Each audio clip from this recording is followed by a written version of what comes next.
بسم اللہ الرحمن الرحیم. مدنی زندگی کی قباء کی مسجد کی بات ہو گئی تھی اور رسول اللہ صلی اللہ علیہ وسلم کی تشریف آوری کی بات بھی ہو گئی تھی. یہ آپ کو پتہ ہے کہ یہ زندگی تقریباً 10 برس کی ہے.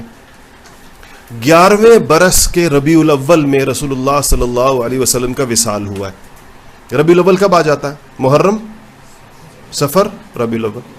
تو 10 سال سمجھ لیجئے، باقی 11ویں سال کے 1-2 مہینے. ان 10 سالوں کو آپ 3 حصوں کے اندر تقسیم کر دیں. پہلا زمانہ وہ ہے جو شدید نئی جگہ جا کر جو مشکلات پیش آتی ہیں اس کا دور ہے. اس کو آپ سمجھ لیں یہ پہلے 6 سال ہیں. یہ پہلا زمانہ ہے. اس میں مشکلات زیادہ ہیں، اس میں پریشانیاں زیادہ ہیں. ابھی میں آپ کو بتاتا ہوں کیا سچویشن کیا ہے پوری کی پوری مدینہ منورہ کی. دوسرا زمانہ ہے جس کے اندر دعوت اطراف میں خوب گئی ہے اور بات چلی ہے. ابتدائی مشکلات کا بھی خاتمہ ہوا ہے. اور سب سے بڑا واقعہ جو اس دوسرے دور کے اندر ہوا ہے وہ کیا ہے؟ مکہ فتح ہو گیا. مکہ فتح ہو گیا 8 ہجری کے اندر. تو یہ 2 سال آپ یوں سمجھ لیں فتح مکہ تک کا زمانہ، یعنی پہلے 6 سال کے بعد سے لے کے فتح مکہ تک کا زمانہ. پہلے 6 سال پہلا دور ہو گیا، فتح مکہ تک کا زمانہ یہ 2-2.5 سال دوسرا دور ہو گیا. تیسرا دور ہے یدخلون فی دین اللہ افواجا، اور وہ 8 کے بعد 8، 9، 10، 11 ہجری کو رسول اللہ صلی اللہ علیہ وسلم کا وصال ہوا. اس کے اندر اذا جاء نصر اللہ والفتح، اور ہر طرف سے قبائل قبائل قبائل قبائل. ایسے پھر تو ایسا جیسے یہ نہیں ہوتا تھا جس سے پہلے کام چل رہا پرچون کا چل رہا ہوتا ہے، پھر تھوک کا شروع ہو جاتا ہے. پہلے بندے پر محنت ہو رہی ہے. پھر ایسے ہوتا ہے کہ آج کیا ہوا جی، آج فلانا قبیلہ مسلمان ہو گیا. کتنے افراد ہیں؟ 10,000 افراد ہیں اس کے. آج فلانا قبیلہ مسلمان ہو گیا. کتنے لوگ ہیں اس کے اندر؟ اس میں 6,000 افراد. پھر یہ منظر اللہ جل شانہ دکھاتے ہیں. اور اسی لیے جب یہ آیت آئی اذا جاء نصر اللہ والفتح وَيَدْخُلُونَ فِي دِينِ اللَّهِ أَفْوَاجًا، تو سیدنا ابوبکر صدیق روئے اس کو سن کر. صحابہ نے کہا کہ اتنی بڑی بشارت اللہ نے کہا ہے کہ يَدْخُلُونَ فِي دِينِ اللَّهِ أَفْوَاجًا، اور نصر اللہ آ رہی ہے، اللہ کی فتح آ رہی ہے، اللہ کی طرف سے نصر اللہ آ رہی ہے، اور يَدْخُلُونَ فِي دِينِ اللَّهِ أَفْوَاجًا ہو رہا ہے، اور آپ رو رہے ہیں. ان کا میں اس پہ نہیں روتا کہ یہ کام ہو رہے ہیں، تو ہو رہے ہیں، لیکن جس کو ان کاموں کے لیے بھیجا گیا تھا اس کا کام پورا ہوا، اس کو اللہ واپس بلا لیں گے. ان کاموں کے لیے رسول اللہ صلی اللہ علیہ وسلم کو بھیجا گیا تھا، اور جب یہ کام اللہ نے کہہ دیا کہ بس ہو رہے ہیں اور ہو گئے، اب ان کو واپس بلا لیا جائے گا کہ ان کا کام پورا ہو گیا. یہ سیدنا ابوبکر صدیق کی فراست تھی. تو یہ 3 ادوار آپ سمجھ لیں. اچھا، اب آپ تھوڑی سی مدینہ منورہ کی سوسائٹی کو بھی سمجھ لیں. پہلی بات یہ ہے کہ مدینہ میں لوگ کون کون تھے جب رسول اللہ صلی اللہ علیہ وسلم وہاں پہنچے ہیں. تو ایک تو یہ مہاجرین تھے جو گئے تھے تھوڑے سے، ایک وہ انصار تھے جو مسلمان ہو گئے. ٹھیک ہے، یہ تو ہو گیا رسول اللہ صلی اللہ علیہ وسلم کے ماننے والوں کا ایک مختصر سا حلقہ. دوسرے مدینہ کے ہی رہائشی جو لوگ مسلمان نہیں ہوئے، انہی انصار کے اوس خزرج کے لوگ. یہ کون تھے؟ مشرکین مدینہ کہہ لیں ان کو. یہ بھی تھے، کیونکہ ایسا تو نہیں ہوا کہ اوس اور خزرج اور دیگر جو مدینہ میں رہنے وہ سارے یکبارگی ایک ہی دن اسلام لائے، تھوڑے تھوڑے کر کے لا رہے تھے. ایک دوسرا طبقہ یہ وہاں پر موجود ہے. اور تیسرا طبقہ تو اب کیا ہو گیا؟ ایک جانصاروں کا طبقہ ہو گیا، ماننے والوں کا. اس میں کون ہے؟ دونوں شامل ہیں، مہاجر بھی ہیں، انصار بھی ہیں. ایک طبقہ ہو گیا مشرکین مدینہ، اور تیسرا طبقہ کون ہے؟ یہود کا. وہاں پر یہود مدینہ کی بہرحال یہ تھے نہیں عرب، یہ عبرانی تھے، بنی اسرائیل کے تھے. یہ اب دنیا کی جیسا جنگوں کے نتیجے کے اندر کہیں پر ان کی پٹ پھینٹ لگی بہت زیادہ، یہ وہاں سے مدینہ آ گئے. مدینہ منورہ آ کر انہوں نے ڈیرے ڈال دیے. پہلے یہ ابتداءً سینکڑوں سال پہلے جب یہ آئے تھے تو یہ عبرانی بولتے تھے اور نام بھی وہی تھے، لیکن مدینہ کی معاشرت چونکہ خالص عربی تھی تو آہستہ آہستہ آہستہ آہستہ آہستہ یہ عرب ہو گئے، عربوں والے انداز ہو گئے. ان کے نام بھی ان کے بدل گئے، نام بھی عربوں والے ذات. تو لیکن چند چیزیں ان میں رہیں. ایک تو یہ کہ یہودی دنیا کا واحد مذہب ہے جن کو اپنا مذہب پھیلانے میں کوئی دلچسپی نہیں ہے. نہ ان کے ہاں دعوت کا نظام ہے، نہ ان کے ہاں یہودیت کو قبول کرنے کا نظام ہے. اس وقت بھی نہیں تھا. اس کی وجہ کیا ہے بھائی؟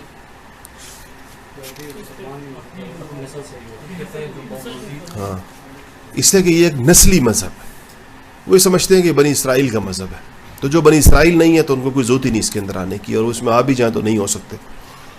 یہ ایک ان کے ہاں تصور تھا. اس لیے یہودیوں نے ہمیشہ اپنے افراد کے بڑھانے پر، اس بات کو غور سے سنیے گا اور اس پر اپنا مشاہدہ دیکھیں کہ یہود نے افراد کی تعداد میں اضافے کی بجائے دنیا کے نظام پر حاوی ہونے کی محنت ہمیشہ کی ہے. وہ دنیا کی باغیں اپنے ہاتھ میں رکھنا چاہتے ہیں، چاہے وہ چھوٹی سی جماعت ہو. اس سے ان کو غرض نہیں ہے کہ ہماری فگر کتنا ہے، کیونکہ یہ تو ان کا جب عقیدہ ہی یہی ہے کہ ہمارے علاوہ کسی نے بخشا نہیں جانا، تو یہودی ہو کر اس کو فائدہ کیا؟ تو جانا تو جہنم میں ہی اگلے نے، تو اس لیے اس پہ محنت ہی کوئی نہیں کرتے. وہ کہتے ہیں اس بدبخت نے کہاں جانا ہے؟ جہنم میں، کیونکہ یہ کیا نہیں ہے؟ بنی اسرائیل میں سے نہیں ہے. تو جب بنی اسرائیل میں سے نہیں ہے تو اس نے جہنم میں جانا ہے، تو اس پہ محنت کرنے کی ضرورت کیا ہے؟ اس لیے وہ یہ محنت کرتے ہیں. ان کو یہ پتا ہے کہ ہماری تعداد بڑھے گی نہیں اور ہمیں بڑھانی بھی نہیں ہے. اسی تھوڑی تعداد کے ساتھ دنیا کے نظام کو ہم نے چلانا ہے. اس کی پلاننگ وہ اپنے طریقے سے کرتے ہیں، جو آپ کے سامنے سارا کا سارا نظام ہے. یہ لوگ جب مدینہ منورہ کے اندر آئے تو اسی ذہنیت کے ساتھ آئے. انہوں نے آنے کے بعد دنیا کے اندر دو تین چیزیں ہوتی ہیں، مطلب دنیا کی بنیادی شرک معیشت ہے، تو یہ جہاں پر بھی جاتے ہیں معیشت کے اوپر ہی قبضہ کرتے ہیں اور اس کے لیے ہر طریقہ استعمال کرتے ہیں. یہ سود کی ساری شکلیں انہی کی دریافت ہیں، اس کی پیچیدہ ترین ساری شکلیں.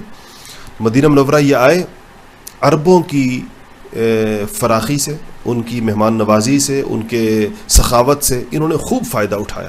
فائدہ یہ اٹھایا کہ یہ جو مدینہ والے تھے تو عرب تھے، اور جو عربوں کے اوصاف ہیں سارے ان میں بدرجہ اتم موجود تھے، تو یہ اپنا پیسہ ان کو سود کے اوپر دیا کرتے تھے. اور وہ کیا کر رہے ہیں؟ وہ سود پر پیسے آئے ہیں تو وہ اڑا دیے، لگا دیے، مہمان بلا لیا، سارے قبیلے کی دعوت کر لی، کچھ غلام آزاد کر دیے، کچھ کسی شاعر سے کچھ اشعار کہلوا دیے تو اس کا منہ اشرفیوں سے بھر دیا، اس کو جو ہے پیسے دے دیے. اور یہ سارا پیسہ کس سے لیا تھا؟ یہود سے. اور کس پر لیا تھا؟ سود پر. جواباً یہ ان کے قیمتی باغات، ان کی زمینیں، ان کے مکانات یہ لے لیا کرتے تھے. اس طریقے سے تھوڑے ہی عرصے کے اندر یہود ایک مستحکم معاشی قوت بن گئے مدینہ منورہ کی. انہی اہل مدینہ سے ہی خرید کر اور سود کے اوپر تھوڑا سا پیسہ دیا. جب سود بڑھ گیا اس کا، وہ اتنا بڑھ گیا کہ وہ دینے سے قاصر ہو گیا نقد کے اندر، تو اسے کہا کہ اپنے باغ مجھے دے دو، اپنا یہ فلانی جگہ مجھے دے دو، اپنی فلانی جگہ. وہ لے لیا کرتے تھے. تو یہ تھے وہاں پر. تین ان کے مشہور قبیلے ہیں، آپ نے ان کے نام سنے ہوں گے. ایک بنو قینقاع، ایک مشہور قبیلہ یہود کا. بنو نذیر دوسرا قبیلہ ہے، اور بنو قریظہ تیسرا قبیلہ. یہ تین قبائل آپ کے علم میں. اچھا، یہ ایک اور کام بھی کرتے تھے. اس سے پتہ چلتا ہے یہ اوس اور خزرج کو لڑانے میں سب سے زیادہ یہود کا ہاتھ. اور کیونکہ لڑائی کے اندر پھر پیسے چاہیے ہوتے تھے، لڑائی تو پیسوں کے بغیر ہوتی نہیں، پیسے پھر یہ سود پر دیتے تھے. اور اتنے بدماش تھے، اگر یہ سارے ایک طرف ہو جائیں تو ظاہر بات ہے کہ وہی جیت جائے گا، پھر تو آئندہ لڑائی نہیں ہوگی. تو یہ آدھے ایک طرف تھے، آدھے دوسری طرف تھے. یعنی یہودی یہ نہیں تھے کہ اگر یہ سارے یہودی اوس کے ساتھ ہو جاتے مثال کے طور پر تو شاید اوس جیت جاتا، لڑائیاں ختم ہو جاتی. تو لڑائی تو انہوں نے ختم کرنی نہیں تھی. اور اگر یہ سارے خزرج کی طرف ہو جاتے تو اس کی طرف. انہوں نے اس کا حل یہ نکالا تھا کہ یہ جو بنو قینقاع ہیں یہ خزرج کے حلیف تھے، اور یہ جو بنو نذیر اور بنو قریظہ ہیں یہ اوس کے حلیف تھے. تو ان کو بھی دیتے تھے، یہ ان کو بھی دیتے تھے. اصل یعنی پیسے بھی دیتے تھے، ضرورت کی چیزیں ہی پوری کرتے تھے. پھر وہ سود چڑھ جاتا تھا، پھر اس کے بعد ان سے وصول کرتے تھے. تو رسول اللہ صلی اللہ علیہ وسلم جب مدینہ پہنچے ہیں تو یہ لوگ بھی تھے. آپ کی آمد پر یہود کا جو رد عمل تھا بڑا عجیب تھا. اس میں دو باتیں بس میری یاد رکھیں، دو واقعات آپ کو بتاؤں. ایک ام المؤمنین السیدہ صفیہ رضی اللہ تعالی عنہا، جو آپ کو پتہ ہے کہ ایک یہودی سردار کی بیٹی تھی. وہ کہتی ہیں کہ میرے والد اور میرے چچا یہ دونوں گئے حضور سے ملنے جب وہ نئے نئے آئے. میں چھوٹی سی تھی گھر کے اندر، میں بڑی لاڈلی تھی کہتے ہیں. اور کہتے ہیں میں جب سارے گھر کے بچے بھی آتے تھے تو مجھے سب سے زیادہ بہت حسین و جمیل تھیں بڑی. تو کہتی ہیں کہ میں چھوٹی سی تھی تو مجھے چچا بھی زیادہ پیار کرتے تھے، والد بھی مجھے زیادہ پیار کرتے تھے بنسبت باقی بچوں کے. تو مجھے دیکھتے ہی یہ لوگ مجھے نا، یعنی جب میں کسی کے سامنے جاتی تھی تو مجھے اٹھا لیا کرتے تھے. چھوٹے بچوں کو لوگ اٹھا لیتے. کہتی ہیں یہ لوگ صبح گئے میرے والد اور چچا، اور یہ شام کو بڑے تھکے ہارے واپس آئے. تو میں دوڑ کر گئی ان کی طرف, تو نہ کسی نے مجھے نہیں اٹھایا, نہ چچا نے اٹھایا نہ والد نے اٹھایا, اور یہ آ کر انتہائی پریشان. تو میرے چچا ابو یاسر نام تھا ان کا. تو کہتے ہیں انہوں نے میرے والد سے کہا کہ یہ وہی ہے جس کو ہم دیکھ کہتے وہی ہے. کہتے میرے والد نے کہا کہ خدا کی قسم وہی ہے. تو کیا وہی ہے سے کیا مراد ہے؟ ہاں کہ ہماری کتابوں میں جو بشارت ہے یہ وہی ہے. کہتے میرے والد نے کہا خدا کی قسم وہی ہے. تو کہتے ہیں میرے چچا نے کہا کہ ابو یاسر نے کہ پھر کیا کرنا ہے, آپ نے کیا سوچا ہے, کیا کرنا ہے؟ کہا میرے والد نے کہا کہ عداوت. عداوت کیا مطلب؟ دشمنی. کہا دشمنی جب تک میری جان میں جان, دشمنی کا طے کیا. اس سے آپ اندازہ لگائیں کہ یہود کے ہاں یہ ان کو اندازہ ہو گیا تھا کہ معاملہ پیغمبر کے ساتھ آ گیا. دوسرا واقعہ یہ ذہن میں رکھیں کہ عبداللہ ابن سلام کا نام آپ نے سنا ہوگا, سب سے بڑے عالم یہود کے تھے. یہ بھی ابھی جب آپ بنو نجار تو شروع میں ہی پہنچے نا, قبا سے نکل کے تو بنو نجار ہی آئے تھے نا اپنے ننیال کے اندر. اور یہ کیا کہتے ہیں اس کو, ابو ایوب انصاری کا گھر بھی تو ادھر ہی تھا, بنو نجار کے محلے میں تھا. تو عبداللہ ابن سلام ادھر ہی بنو نجار کے اندر, یعنی جو سمجھے مدینہ پہنچنے کے شروع کے ہی 2-3 دنوں کے اندر آئے ملنے کے لیے. چند سوالات کی اپنے عالمانہ قسم کے سوالات کرتے ہی 2 منٹ میں پہچانے کہ نبی اللہ کا. پڑھا اشہد ان لا الہ الا اللہ اشہد ان محمد رسول اللہ, مسلمان ہو گئے. اپنی قوم کی نفسیات سے بڑے واقف تھے. کہا رسول اللہ میں اگر آپ نے میری قوم کو یہ پیغام پتہ چلا نا کہ میں مسلمان ہو گیا ہوں تو یہ میرے اوپر دنیا جہان کی تہمتیں لگا دیں گے. اس کی بجائے آپ ان سے ویسے پوچھیں میرے بارے میں پہلے. آپ نے کہا ٹھیک ہے. آپ نے بلوایا یہود کو, کہا کہ آ جاؤ بھائی. اور عبداللہ ابن سلام پیچھے گھر میں چھپ کے بیٹھ گیا پچھلے کمرے کے اندر. آپ نے یہود سے پوچھا کہ عبداللہ ابن سلام کیسا آدمی ہے؟ کہا کہ انتہائی سب سے بڑا عالم ہمارا, اور بہت بڑے عالم, خود بھی عالم اور بڑے عالم کا بیٹا. ہم میں سے سب سے خیرنا وابن خیرنا, ہمارے اندر سب سے زیادہ خیر والا آدمی اور سب سے بڑے خیر والے آدمی کا بیٹا, سب سے زیادہ فضیلت والا اور سب سے زیادہ فضیلت والے کا بیٹا. یعنی ان کے اور ان کے والد کی تعریف کے اندر زمین آسمان کے قلابے ملا. اتنے عبداللہ ابن سلام باہر نکلا ہے ان کی باتیں سن کر. تو نہیں یہ کہا, تو آپ نے کہا اچھا تمہیں پتہ ہے کہ عبداللہ ابن سلام مسلمان ہو گئے؟ کہتے ہیں تو انہوں نے ایک دم ہکے بکے ہو گئے, کہنے لگے کہ اس سے زیادہ بری بات کوئی اور پھر نہیں ہو سکتی. تو اتنے عبداللہ ابن سلام باہر نکلا اور کہا کہ اشہد ان لا الہ الا اللہ اشہد ان محمد رسول اللہ. تو یہ لوگ جو سامنے بیٹھے تھے کہتے تھے کہ شرنا وابن شرنا, کہ ہمارے درمیان سب سے شر والا آدمی اور سب سے شر والے آدمی کا بیٹا, اس سے زیادہ شر والا کوئی اور انسان. یعنی اسی مجلس کے اندر ہی رائے بدل لی. تو یہ یہود کا عمومی مزاج تھا, اور اس یہود کے ساتھ آپ کو سابقہ تھا. ایک اور شخصیت جس کا نام آپ نے بہت سنا, کیا کہتے ہیں, ایک اور طبقہ بھی آپ اس کو کہہ لیں, اور وہ تھا عبداللہ ابن ابی ابن سلول اور اس کے لوگ. اس کا معاملہ یہ تھا کہ جب جنگ بعاث, جو میں نے آپ کو بتایا کہ اوس اور خزرج کے درمیان کوئی 40 برس کے لگ بھگ چلی ہے, جب اس کا کوئی فیصلہ نہیں ہو رہا تھا تو بالآخر جب بہت تھک گئے تھے لڑکے, تو انہوں نے یہ طے کیا تھا کہ یہ عبداللہ ابن ابی لیڈر ٹائپ آدمی تھا, اس کے بارے میں یہ طے ہوا تھا کہ چلے ہم جنگ ختم کرتے ہیں اور عبداللہ ابن ابی کو دونوں قبائل اوس اور خزرج اپنا بڑا بنا لیتے ہیں. اور اس کے لیے باقاعدہ یہ طے ہوا تھا کہ ہم شاہی تاج پہنایا جائے گا, اور عبداللہ ابن ابی کو شاہ مدینہ کا بادشاہ, یثرب کا بادشاہ, شاہ یثرب کا لقب دے کر اس کی تخت پوشی اور تاج پوشی کی جائے گی باقاعدہ. آپ کی جب ہجرت ہوئی ہے ان دنوں کے اندر, اس سے یعنی اسی زمانے میں جب یہ لوگ آئے ہیں, باقاعدہ عبداللہ ابن ابی کے لیے تاج کی تیاری چل رہی تھی کہ اب یہ تاج پہنا کے اس کو بادشاہ بنایا جائے گا. اتنے میں آپ سے مدینہ منورہ تشریف لے, تو آپ کے مدینہ تشریف لانے کے ساتھ سارا پانسا ہی پلٹ گیا. تو عبداللہ ابن ابی کے بس دماغ میں یہ بات بیٹھ گئی کہ میری بادشاہت کے راستے میں یہ رکاوٹ تھی. اچھا خاصا میں بادشاہ بننے والا تھا اور یہ مدینہ منورہ تشریف لے آئے اور سارا کا سارا قصہ ختم. یہ چیز اس کے دماغ سے نکلی نہیں, اور آپ کو پتہ ہی ہے کہ پھر ہر موقع پر اس نے کیا کیا. قریش کو جب پتہ چلا یہ ساری چیزوں کا, قریش آرام سے تو بیٹھے نہیں, تو انہوں نے پتہ کیا کس کے ساتھ یہ بات, عبداللہ ابن ابی کو پیغام بھیجا. اسے کہا کہ تم اب بڑے ہو, کیونکہ اس کے بڑے ہونے کا اعلان تو ہو گیا تھا, دونوں قبیلوں نے کہہ دیا تھا ہمارا بڑا ہوگا اوس اور خزرج نے. تو قریش نے اس کو پیغام بھیجا کہ کہا کہ تم نے ہمارے ایک بندے کو پناہ دی ہوئی اور یہ اور وہ ہے. تو اس نے پھر اپنے باقی مشرکین کو اکٹھا کیا اور ان کو اکٹھا کیا اور کہا کہ بھائی قریش کا پیغام آیا اور انہوں نے بڑے سنگین نتائج کی دھمکی دی ہے اور یہ صاحب ہمارے آئے ہیں, ہمارے لیے مصیبت لے آئے ہیں, ساری کی ساری جنگیں آئیں گی, اس کے ابھی ہم بعث سے فارغ ہوئے ہیں اور ابھی ایک لڑائی سے فارغ ہوئے ہیں, اب ہمارے اوپر ایک اور لڑائی آنے والی ہے, تو بس ان کو باہر نکال دیتے ہیں مدینہ سے. آپ صلی اللہ علیہ وسلم کو پتہ چل گیا, آپ گئے سیدھے عبداللہ ابن ابی کے پاس اور آپ نے عبداللہ ابن ابی سے کہا کہ قریش تمہیں جن سنگین نتائج کی دھمکیاں دے رہے ہیں, یہ جو تم کرنے جا رہے ہو یہ اس سے بھی زیادہ خطرناک کام ہے. میری وجہ سے اگر مشرکین مکہ سے تمہاری کوئی جنگ آتی ہے, اس کے جو عواقب و نتائج ہوں گے, یہ جو تم اپنے لوگوں کو منظم کر رہے ہو یہیں پر ہم سے لڑنے کے لیے, یہ اس سے زیادہ خطرناک بات ہے. اچھا, نبی کا رعب بھی ہوتا ہے نا, غیر معمولی رعب ہوتا ہے. حضور کی اس بات کے بعد اس کے لوگ بالکل تتر بتر ہو گئے, ان کا کہ نہیں ہم یہاں پر کچھ نہیں لڑتے. سعد ابن معاذ مدینہ مکہ گئے تو کہنے لگے کہ اندازہ تو تھا ان کو کہ ہمارے لیے مسائل ہیں. امیہ ابن خلف کے مہمان ہوئے تو اس سے امیہ سے کہنے لگے کہ ذرا ایسے وقت دیکھنا جب لوگ زیادہ نہ ہوں تو میں طواف کر لوں خانہ کعبہ کا, لیکن ذرا ان لوگوں کو میرے آنے کا پتہ نہ چلے. تو اس نے کہا فلانے وقت میں لوگ کم ہوتے ہیں. تو ایسے کوئی منہ اندھیرے, کوئی فجر کے آس پاس کا وقت تھا, وہ ان کو لے کر امیہ نکلا خانہ کعبہ کے لیے. سامنے ابو جہل سے ملاقات ہو گئی, آگے سے وہ بدبخت آ رہا تھا کہیں سے.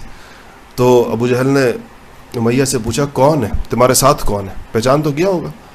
تو امیہ نے کہا کہ سعد ابن معاذ ہے. سعد کا میں نے آپ کو بتایا تھا کہ وہ تو سردار تھے اپنے قبیلے کے. تو کہا کہ اچھا, تو ہمارے بندے اپنے پاس رکھ کر اب یہ مکہ کے اندر بھی دندناتے پھر رہے ہیں. خدا کی قسم اگر تم امیہ کے ساتھ نہ ہوتے تو تم کبھی عافیت کے ساتھ اپنے گھر واپس نہیں جا سکتے تھے. ابو جہل نے کہا. سعد نے کہا کہ اگر تم یہ کہتے ہو تو خدا کی قسم میں تمہارا وہ راستہ روکوں گا کہ تم لوگ اس کا تصور بھی نہیں کر سکتے کہ مکہ میں پھر کیا ہوگا. وہ تجارتی راستہ مراد تھا. یہی ان کے مدینہ والوں کے پاس ایک بہت بڑی, جس کو کہنا چاہیے, چیز تھی. کہا کہ تمہارے قافلے قحط تمہارے مکہ کے اندر آ جائے گا اگر میں نے تمہارا راستہ روک دیا. تو کہتے ہیں چپ کر کے سائڈ کے اوپر ہو گیا. سعد ابن معاذ نے جا کر اپنا طواف کیا. اس میں کیا وہ تھا کہ اب یہ لوگ یہاں سے بیٹھے ہوئے اس چیز کو مسلسل پلان کر رہے تھے کہ مدینہ منورہ کے اوپر کب جا کر ہم نے کیا کرنا ہے. ادھر رسول اللہ صلی اللہ علیہ وسلم کے پاس اب یہ آ گئی آزمائش کہیں یا اللہ تعالیٰ کی طرف سے کہ اب مکہ کے والے حالات نہیں ہیں. اب آپ اس سیرت کے حالات میں مکی صورتوں کو دیکھیں, مدنی صورتوں کو دیکھیں. مکی صورتوں کے اندر مسلمانوں کے اختیار میں کچھ نہیں ہے, مسجد نہیں ہے, مرکز نہیں ہے, اپنے بازار نہیں ہیں, اپنی معاشرت نہیں ہے, کوئی اپنی اجتماعیت نہیں ہے, سوسائٹی کی کوئی چیز. تو کیا ہے, آپ مکی صورتوں کا مزاج دیکھیں, وہ ساری انفرادی طور پر انسان کے ٹھیک ہونے سے متعلق ہیں, عقیدے سے متعلق ہیں, قیامت سے متعلق ہیں, اخلاق سے متعلق ہیں, صداقت سے متعلق ہیں. پوری مکی صورتوں کو آپ دیکھیں جگہ جگہ, کیونکہ حالات ہی یہی ہیں. مدینہ منورہ اب آئے ہیں تو یہ تو نظام ہے, اپنے بازار بن گیا ہے, اپنی مسجد بن گئی ہے, اپنا مرکز بن گیا ہے.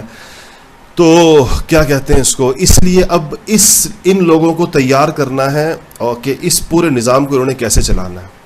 یہ مکہ مکرمہ میں یہ مسئلہ نہیں تھا, یہ مدینہ منورہ میں آپ نے ایک تو سب سے پہلے کام کیا کہ مسجد بنائی.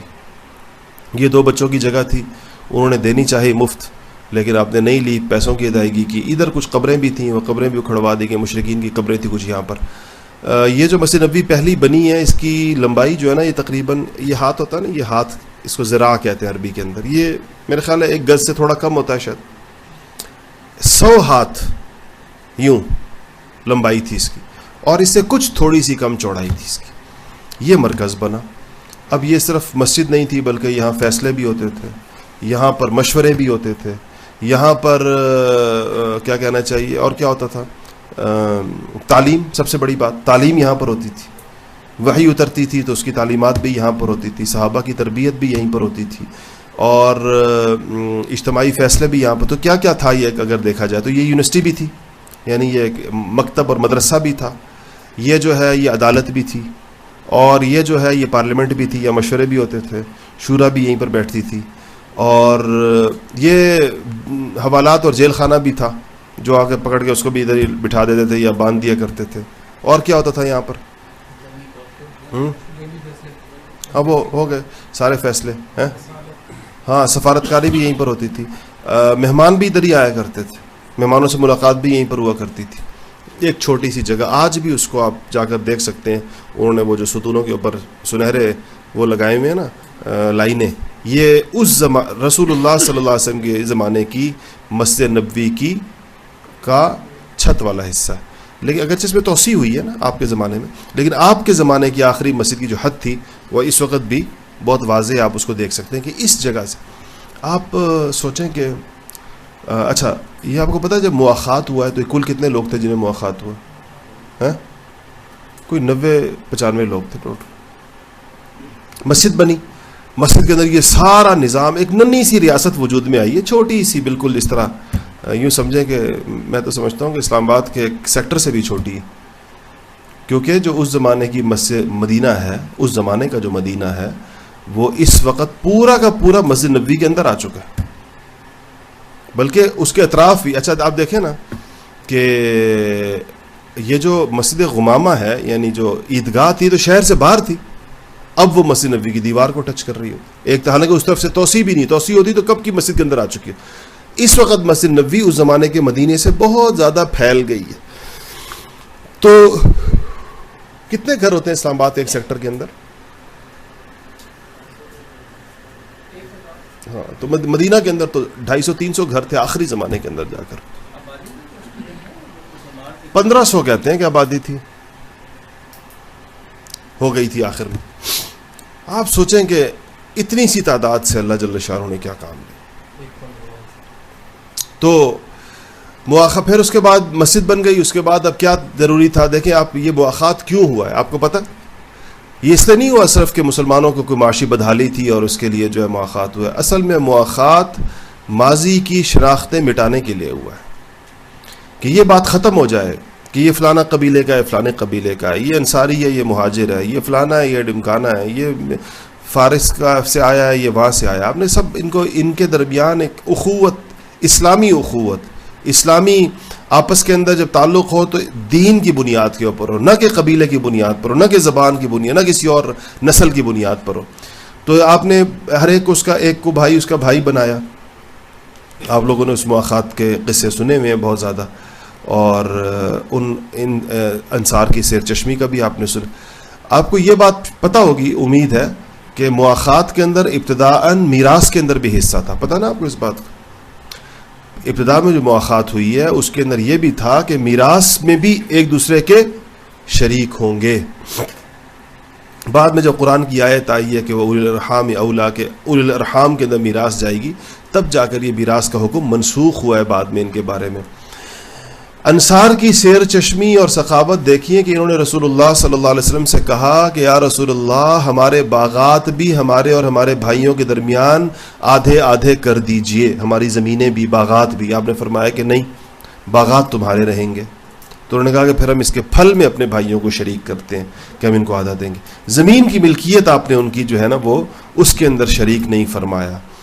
اور آپ کو انصار نے جتنا پیشکشیں کی، حقیقت یہ ہے کہ مہاجرین نے بہت خودداری کا معاملہ کیا، بہت ہی غیرت کا معاملہ، اور بالکل وہ قوت لا یموت کہتے ہیں کہ اتنا جس پر انسان مرے نا، اس سے زیادہ مال انہوں نے نہیں قبول کیا. انصار کا کوشش کی کہ ان کو، اور پھر جس کے ساتھ مواخات کی تھی وہ مواخات کا دور گزر گیا، غنائم آئے، مہاجر مالدار ہو گئے، اتنے مالدار ہو گئے کہ مدینہ منورہ کے اندر سونے جواہرات کے ڈھیر لگتے تھے، اور اتنا اونچے ڈھیر ہوتے تھے کہ اس طرف بندہ کھڑا ہو دوسری طرف کا بندہ نظر نہیں آتا تھا. اور یہ ڈھیر غنیمت تقسیم کرنے کے بعد بیت المال کے لیے آیا کرتے تھے. بیت المال کس سے تھا؟ مسلمانوں میں بندہ نہیں ملتا تھا. زکوٰۃ کس کو دے؟ بندہ نہیں ملتا تھا. اور کھانا کس کو کھلائیں کسی غریب کو؟ تو بندہ نہیں ملتا تھا. وہ دور بھی آیا.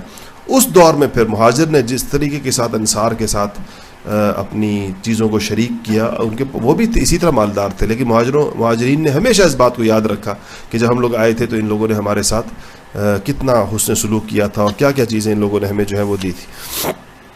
اچھا جی، تو مسجد نبوی بھی تعمیر ہو گئی اور مواخات بھی ہو گئی. اس کے بعد آپ نے کچھ معاہدے کیے ہیں. ایک معاہدہ ہے جو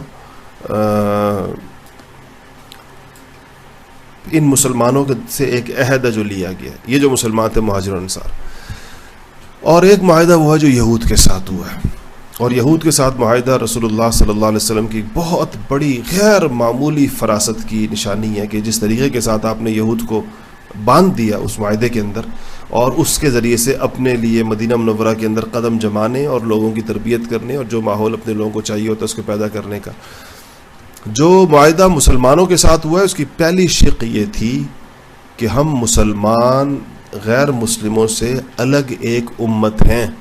پہلی شق ہے اس معاہدے کہ ہم مسلمان غیر مسلموں سے الگ ایک امت ہے، ایک طبقہ ہے، ایک جماعت ہے. یہ وہ تفریق تھی جو ایک آپ نے لکیر ڈرا کر دی تھی کہ لکیر کس چیز کی ہے؟ اسلام کی. یعنی یوں سمجھے یہ دو لکیریں ہیں، ایک اسلام ہے ایک کفر ہے، یہ درمیان میں اسلام والے اس طرف ہیں، کفر والے اس طرف. یہ بالکل واضح کیا اس کو، اور پھر اس پر عملی ثبوت اس کا کس دن پیش آیا؟ بدر کے اندر. جنگ بدر میں کیا سچویشن تھی؟ انصار کے لیے تو اگر آپ غور کریں تو اس میں کوئی بڑی آزمائش نہیں تھی کہ انصار کا مقابلہ کس سے؟ قریش مکہ کے ساتھ ہے، کوئی ایسی قریبی رشتہ داریاں نہیں تھی. لیکن یہ جو مہاجرین تھے ان کے سامنے کون کھڑا تھا؟ اپنا خون ہر ایک کا، کسی کا باپ، کسی کا چچا، کسی کا بیٹا، کسی کا رسول اللہ صلی اللہ علیہ وسلم کا داماد، اپنے سگے چچا سامنے کھڑے.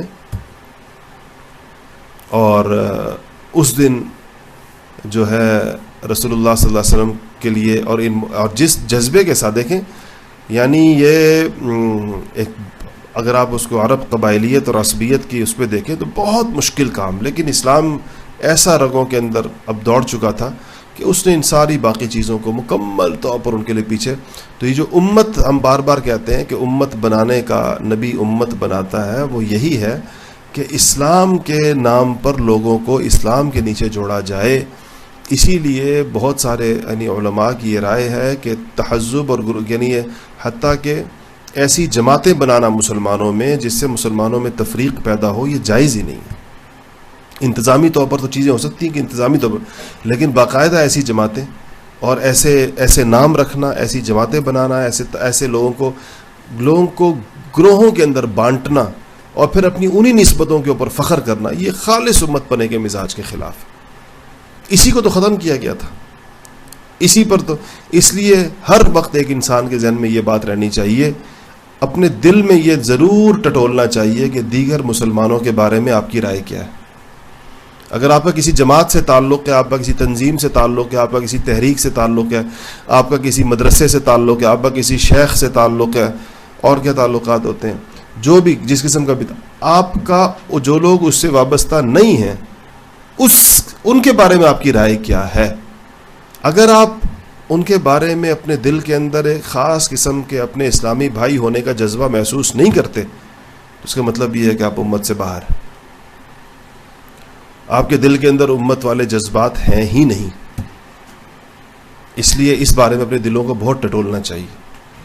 اور اگر آپ کو لوگ کٹے پھٹے ہوئے نظر آئیں بھی صحیح، اور انتہائی عصبیت کے ساتھ اپنی گروہوں اور جماعتوں اور تنظیموں اور تحریکوں اور شخصیات کے ساتھ وابستہ نظر آئیں بھی صحیح، آپ کو ان سے بالا تر اپنے دل و دماغ کے اندر ایک وسیع سوچ ہونی چاہیے کہ جس میں ہر وہ بندہ جو کلمہ گو ہے اور جس نے رسول اللہ صلی اللہ علیہ وسلم کی رسالت کا اقرار کیا ہوا ہے، آپ اس کے ساتھ اپنے دل کے اندر ایک رشتہ محسوس کریں. آپ کا دل کہے کہ میرا اس کے ساتھ ایک رشتہ ہے.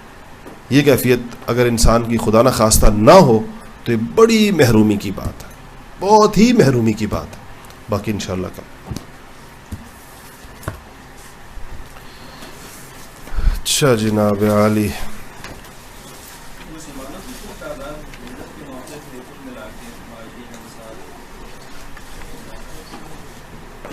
اصل میں مواخات کے بارے میں تو آتا ہے کہ یہ 90 لوگ تھے، لیکن یہ سب کا ہوا نہیں تھا بالکل 100%، اور کچھ لوگ بعد میں بھی آتے رہے، اس لیے بالکل ایگزیکٹ کتنی تعداد ہوگی، لیکن یہ یقینی ہے کہ یہ سینکڑوں میں ہی تھے. دیکھیں اس کا اندازہ آپ اس بات سے بھی لگا لیں کہ بدر کے اندر کون پیچھے رہا ہوگا، نہ ہونے کے برابر. گنتی کے لوگ جو انگلیوں پر گنے جا سکتے ہیں ان کا یہ بدر سے، لیکن جانے والے ٹوٹل 313 ہیں.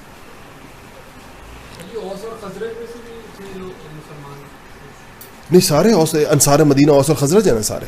اور کون ہے؟ یہ تو یہ انہی کے اندر قبائل ہیں, یہ بنو نجار وغیرہ یہ سارے, ان میں کچھ یہ انہی یعنی دو بڑے یہ چھوٹے قبائل ہیں. پھر اس کے اندر بڑا یعنی مدینہ کے اندر یہ جو انصار ہیں یہ یا اوس تھے یا خزرج تھے. پھر یہ ان کے اندر چھوٹے محلے ہیں اور چھوٹی شاخیں ہیں انہی کی.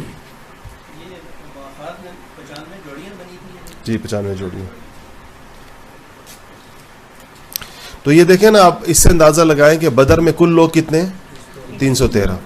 اور بدر میں پیچھے رہ جانے والے مردوں کو حدیث کی کتابوں میں سب میں ان کے باقاعدہ نام ہے اور وجوہات بھی ہیں ان کی. تو وہ زیادہ 6-7 سے زیادہ بندے نہیں ہیں, تو یہ 320 بن جاتے ہیں.